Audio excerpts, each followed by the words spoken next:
kata Budiman, Pak Prabowo itu pemikirannya strategis. Itu kata Budiman Sujatmiko, makanya dia sekarang pemimpin yang strategis. Pemimpin yang strategis. Jadi salah satu bukti bahwa dia strategis, programnya nanti kalau jadi presiden makan gratis. Aku ikut. ngurangi tugas strategis banget dapur. Itu program presiden loh, Kang. Kadang saya heran, Pak Prabowo itu kemarin bikin food estate aja gagal makan gratis. Itu setara dengan program penimbangan balita. Posyandu. Setara itu. Itu program tingkat RW kan itu. Iya. Sama program nasional.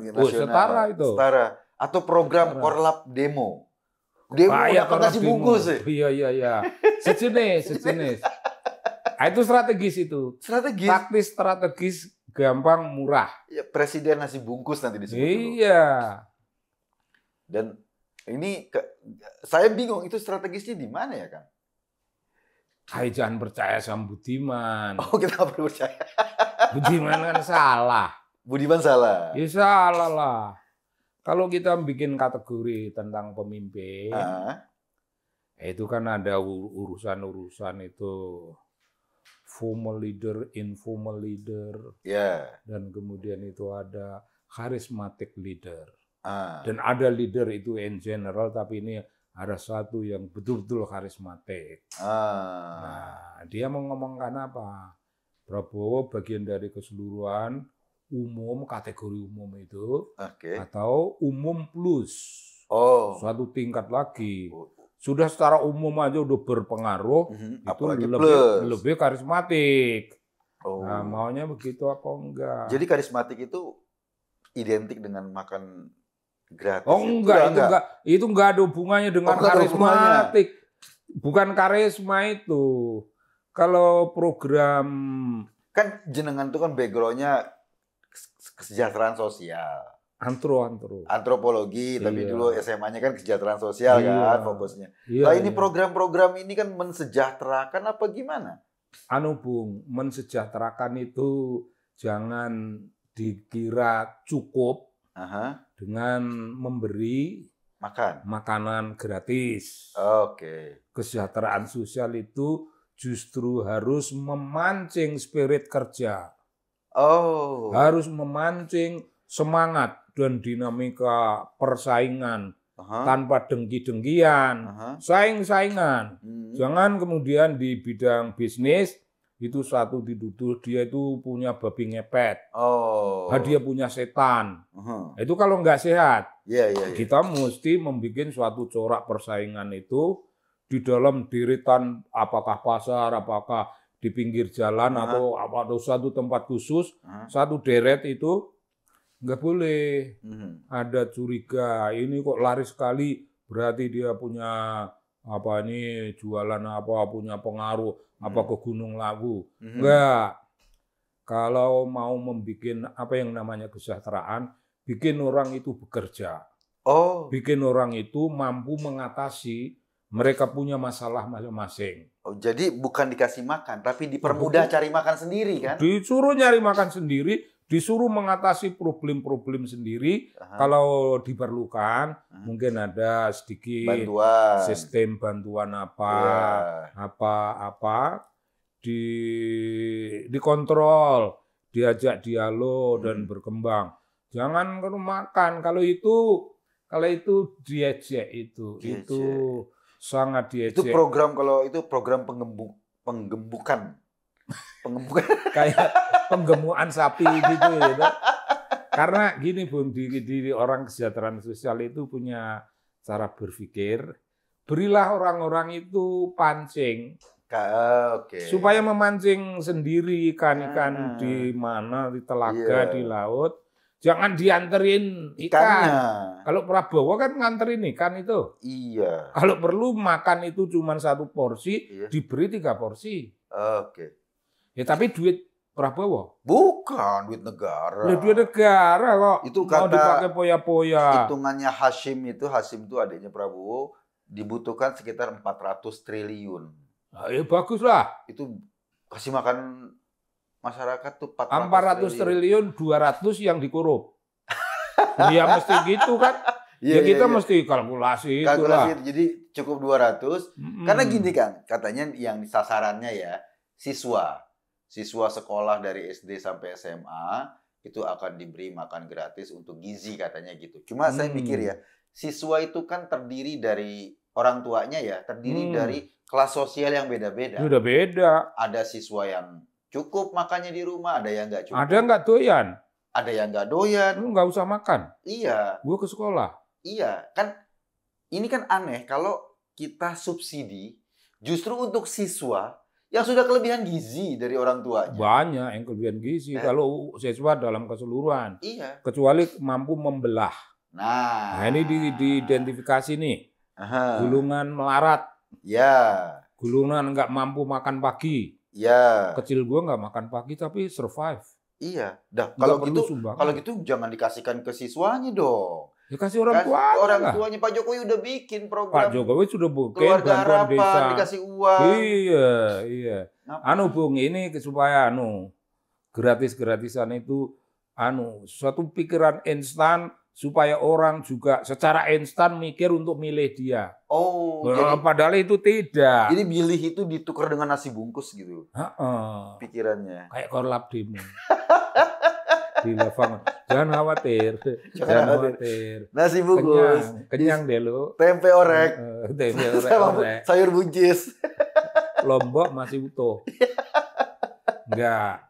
Ini program ini Bung, dibuat karena nggak berpikir.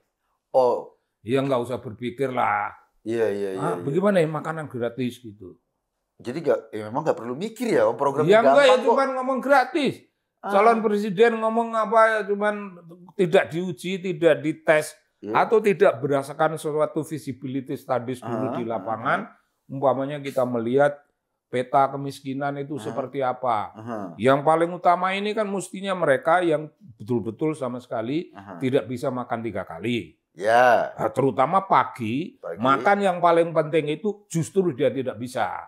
Ya. Nah, misalnya. Kan pagi makannya di rumah.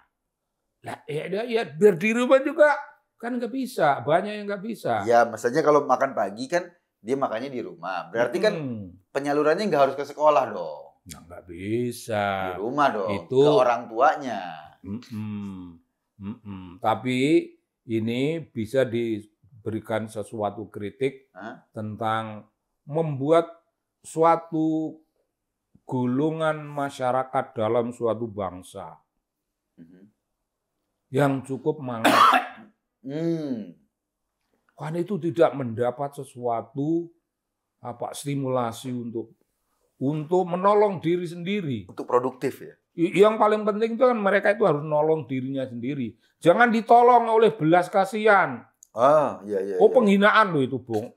Jadi kalau aku terhina itu. Jadi program itu mengandaikan masyarakat ini kayak pengemis gitu ya, Kang? Iya, macam gitu. Ini setidak-tidaknya kira-kira Bung Prabowo itu berpikir tentang itu kalau berpikir itu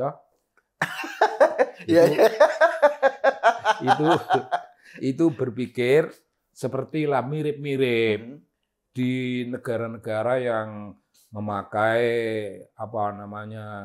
program welfare state ya, di negara-negara welfare state. Kita negara dengan kemampuan dana pembangunan amat terbatas. Ya.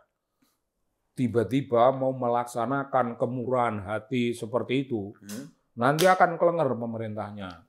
Di negara-negara yang namanya welfare state, itu keluhan pertama itu memberi pelayanan publik dengan segala kekemurahan. Amerika saja mengeluh tentang pelayanan kesehatan. Itu kesehatan tok, bukan soal makan, bukan soal lain-lain. Dulu ada Obamacare, kemudian Obama itu kan pening itu karena mikirkan itu healthcare dan apa segala yang namanya kesehatan. So expensive. Dulu pemerintah unable untuk memberi nasihat itu meeting their needs. Berat, Bung. Nah, bahwa itu dijadikan dulu sesuatu yang namanya exercise, program exercise, national program. Apa mau ditimbang-timbang, jangan waton mengeluarkan program gratis. Itu dulu kita tidak heran ini, Bung. Ini bagian dari kemajenunan masa lampau. Maksudnya? Kampanye zaman dulu. Pendidikan gratis. Oh. Hilang. Besok kampanye. Udah jadi pejabat. Kesehatan gratis. Hilang. Semua. Ya hilang orangnya lungo. Besok ini kan kampanye. Iya. Pendidikan gratis. Hilang. Ganti kan ini. 3 dulu, cuma 3 partai dulu, Bung. Anggaplah Golkar itu macam partai gitu, kok. Ini gratis. Habis pemilu nggak ada itu pelaksanaan. Nggak ada omong-omongan. Lah duit dari mana? Duit dari mana? P3 mau membuat pendidikan gratis. Setelah ditelusur tuh banyak sekali kebutuhannya. Pendidikan di bawah Departemen P dan K kan dulu namanya. Iya. Dan pendidikan di bawah Departemen Agama. Beda-beda, lama-lama kelenger lah itu mikirkan beratnya biaya. Macam itu. Tapi bersama Pak Jokowi kan sekarang masuk SD, SMP negeri itu kan relatif gratis lah itu. Gratis. Sudah murah. Itu kan wajib belajar itu. 12 tahun ya sekarang. 12 tahun. Ya, itu saja kalau dipertahankan itu sudah suatu achievement. Nah, tetapi orang harus ngomong, gua nggak mau.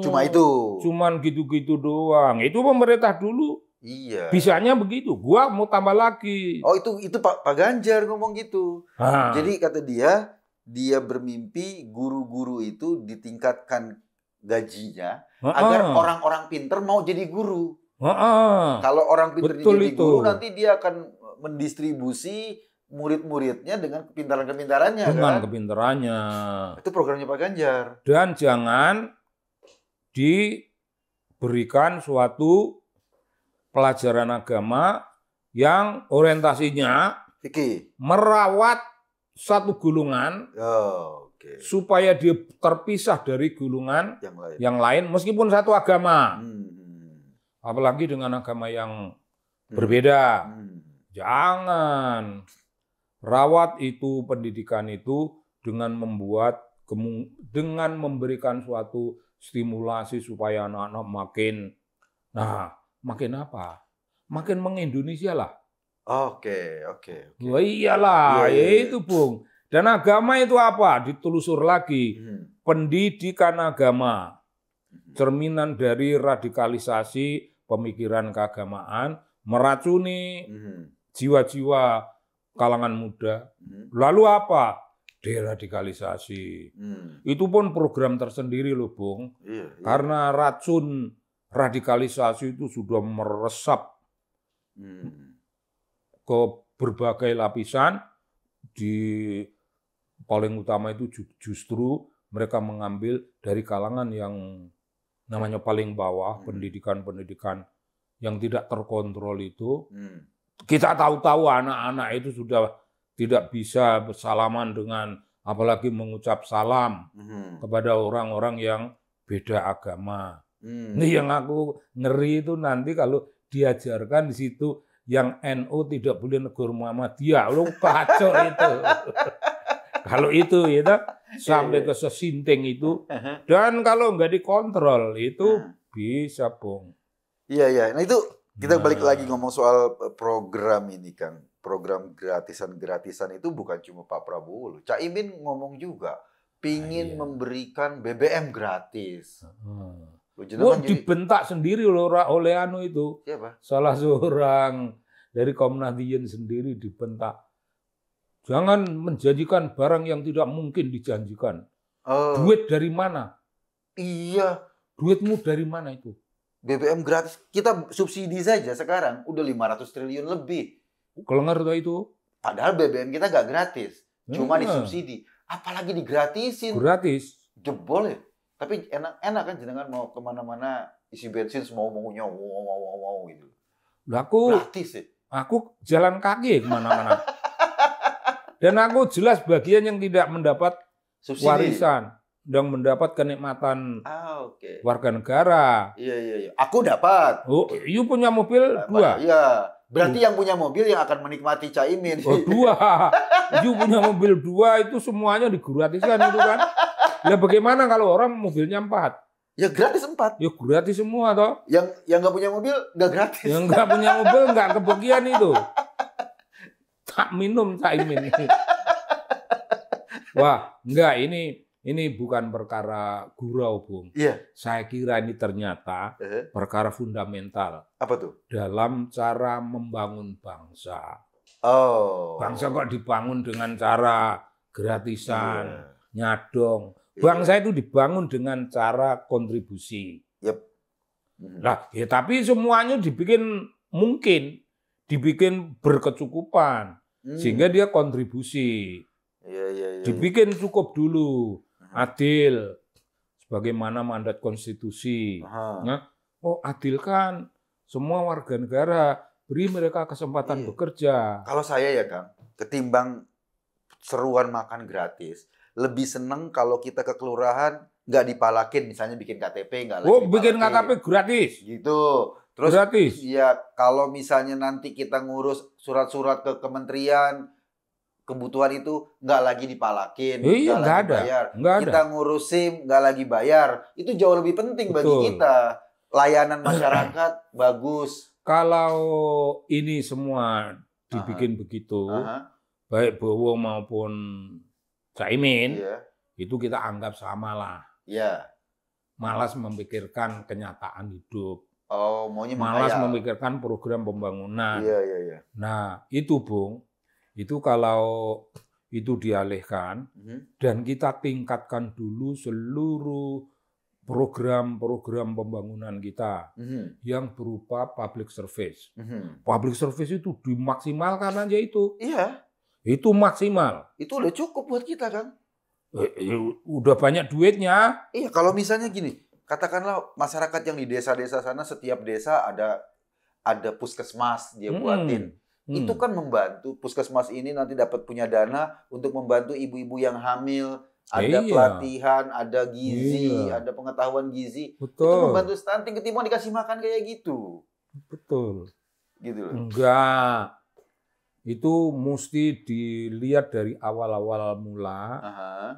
Kalau ada makanan, tentu ada panitia yang menyiapkan makan. Nah, nanti kan panitia itu orang yang hidupnya kecukupan toh. Ikut makan. Iya. Ikut makan. Ikut makan di situ. Ikut mengurangi kualitas makanan. Ikut mengurangi kuantitas. Lama-lama dikurangi, Bung. Iya. Loh kita masuk kantong. Beras raskin aja banyak kutunya, apalagi makan gratis. Nanti dicarikan beras yang anulah. Yang wujudnya enggak keru-keruan itulah. Iya. Dan gratis kok. Atas dasar kowe tak kasih makan gratis aja kok rewel. Iya. Tinggal makan kok rewel. Tinggal nganga. Itu kok ada itu. Itu sinder itu pegawai-pegawai mungkin departemen kesehatan atau mungkin departemen apa. Ayo makan. Tinggal makan aja kok rewel. Ya tapi yang bilang tinggal makan kok rewel sudah mau itu tinggal sepertiganya itu. 2/3 itu masuk kantong. Memang ada itu mekanisme kontrol. Nah, ya itu dia. Kayaknya agak membingungkan kalau targetnya misalnya 77 juta orang. Tapi nggak perlu, Bung. Prabowo nggak memikirkan kontrol. Nggak penting. Korupsi itu boleh. Korupsi. Asal tidak banyak. Ya tidak banyak itu berapa? Ya 2/3. Jangan semua maksudnya. Terus si Pelijon. Palijon ya. Korupsi itu kan oli pembangunan. Iya. Sama, Gerindo semua itu.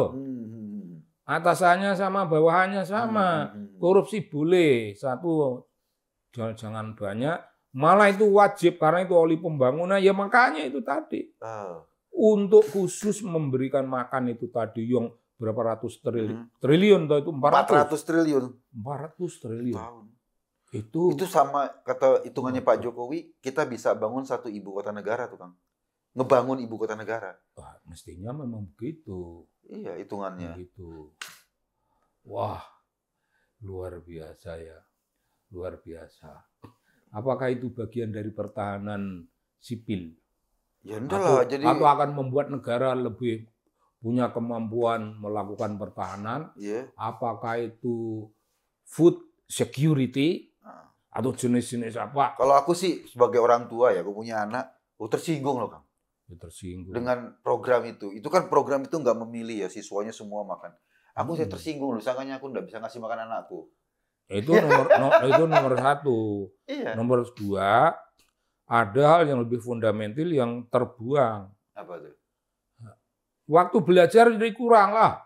Makan itu dibikin lama-lama. Oh gitu ya? Penuh ritus makan.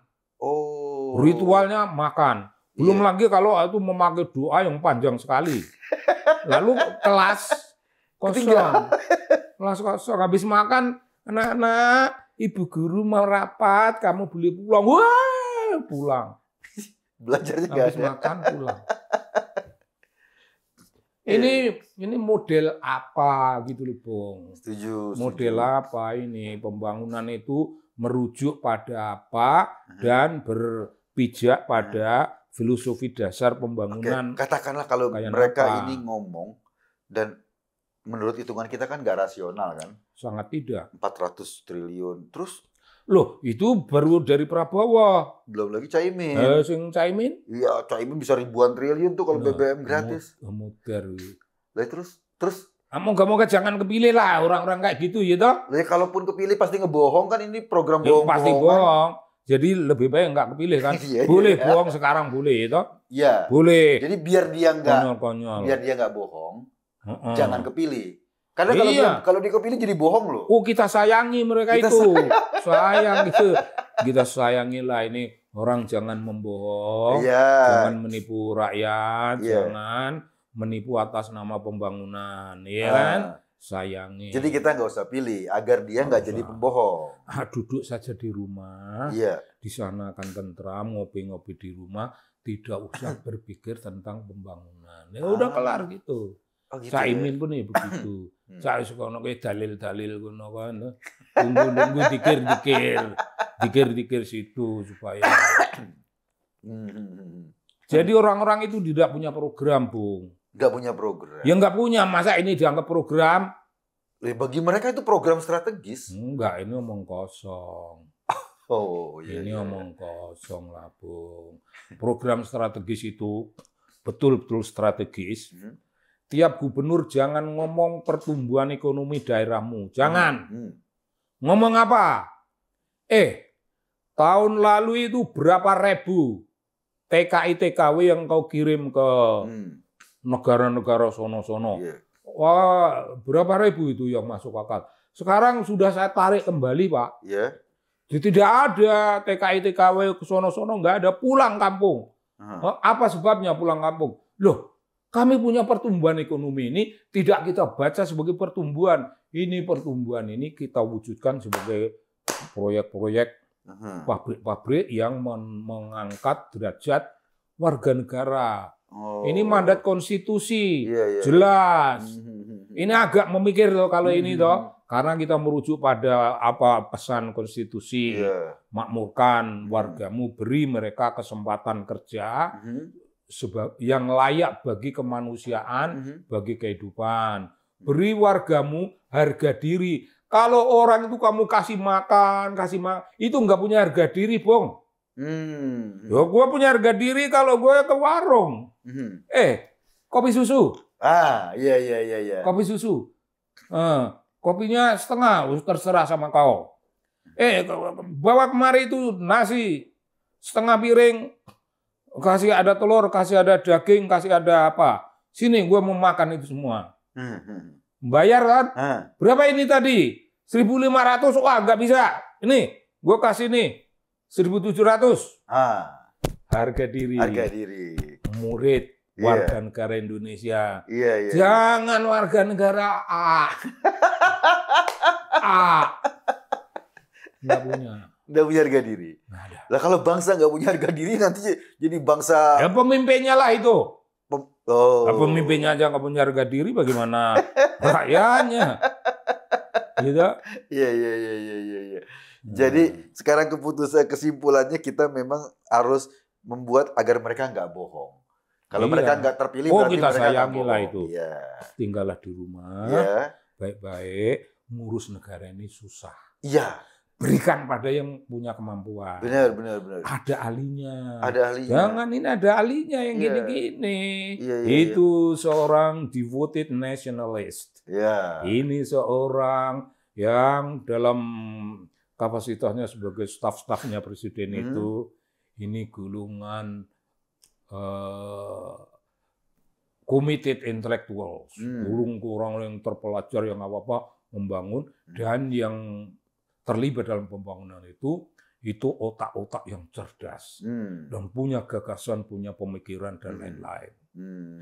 Dan ini kaitannya dengan demokrasi. Boleh kau mengkritik, boleh kamu mengkritik jalannya pemerintahan, tapi beri kami suatu solusi. Loh, ngeritik dengan solusi itu bagian dari kehidupan. Misalnya gini, Bung, yuk ngomong begini-gini, silahkan yuk ngomong. Tapi aku punya kelemahan. Aku langsung melihat kau punya kelemahan itu. Apa kelemahannya? Ini. Dan aku ingin ini dirubah. Ini pengkritik. Kalau kau mau merubah, silahkan. Kalau kau nggak merubah, aku sudah mengatakan. Cukup begitu, Bung, pengkritik, Bung. Memberi solusi. Nggak pakai bajingan tolol. Wah, tidak ada yang tolol bajingan, ya dia itu bajingannya bajingan. Nggak boleh lagi ada warga negara begitu. Jadi demi tumbuhnya demokrasi, silakan semua ngomong, tapi betul-betul mengkritik. Ada suatu program jelas, komentari itu udah hebat sekali. Nggak usah ngata-ngatain, Pak ini masa begini, ini dugaan saya, ini begini. Agaknya, kalau golongan sekolahan itu kalau ngomong, kelihatannya, kemungkinan besar, sepertinya, ini begini-gini. Nggak ada kemutlakan, kok goblok, presiden tolol, nggak ada itu. Itu ya super tolol ya di situ. Nggak bisa, Bung. Itu bukan demokrasi itu, itu dunia liar. Dunia caci maki. Oh, dunia liar. Dan dianya sendiri liar, frustrasi, culas. Enggak, di dunia demokrasi, di yang masa yang akan datang ini tidak boleh ada jenis-jenis seperti itu, tapi boleh bertumbuhan para pengkritik yang sopan santun, tapi tajam dan memanggul mandat. Tukang kritik ini tidak main-main. Ini aku ngeritik karena itu ada hakku di situ. Kalau aku nggak ingatkan kau melakukan itu, aku nggak akan mendapat hak apa-apa. Jadi kapan aku sebagai warga negara ini akan kau layani? Salam. Semoga kau sehat. Nggak ada bajingan. Nggak ada. Karena pengkritiknya bukan bajingan. Sekarang kan bajingan pengkritiknya. Pengkritiknya bajingan. Oh, bajingan tengik. Kang, terima kasih. Ini luar biasa, kita mengkritisi program-program yang sudah dilemparkan ke publik dan publik jadi kaget. Saya yakin Kang Sobari juga kaget dengan program gratisan kayak gini. Sekali-sekali saya pingin juga ada program gratis nonton Coldplay misalnya. Atau program gratis nonton Dewa 19 kadang-kadang. Sekali-sekali. Program gratis dari pemerintah itu sebuah kewajiban. Gratis nonton pertunjukan di semua pusat-pusat kesenian. Itu kan. Kalau mau gratis yang meminterkan bangsa. Nonton teater. Nonton teater itu gratis. Iya. Disubsidi. Di sini ada pembacaan puisi. Penonton boleh ikut baca. Iya. Itu baru keren. Meningkatkan semangat kreativitas, kan? Cara berkesenian. Bahkan kalau nonton drama. Drama. Ini gratis, karcis gratis, dan ada satu orang ikut di panggung, ikut berteriak-teriak, main drama. melengkapi. Produksinya itu disubsidi negara. Oh, iyalah. Gitu. Seniman itu hidup disubsidi negara. Iya, jangan terlampau apa, tapi cukup punya harga diri. Biarpun lu ngasih duit sama gue, itu bukan gratis. Karena gue yang mendidik bangsa di bidang kesenian dan kebudayaan. Nah, itu baru keren. Wah, itu. Keren itu. Itu sebetulnya bukan gratisan, itu apresiasi negara. Apresiasi. Oh, mana para pengarang, para seniman. Banyak karyanya, mana penghargaan negara? Nol. Lu mau ngasih gratis ini, gratis ini. Jadi pikir, ada yang harus dikasih gratis memang di negeri ini. Minimal pajak buku itu loh, atau pajak honor penulis itu loh nggak di. Honor itu jangan 10%, 20%. Iya. Jangan ada dibebani pajak-pajak yang aneh-aneh. Nulis buku kan susah. Kurang ajar itu. Terima kasih Kang, sampai ketemu minggu depan. Thank you. Aku akan lapor sama anu nih.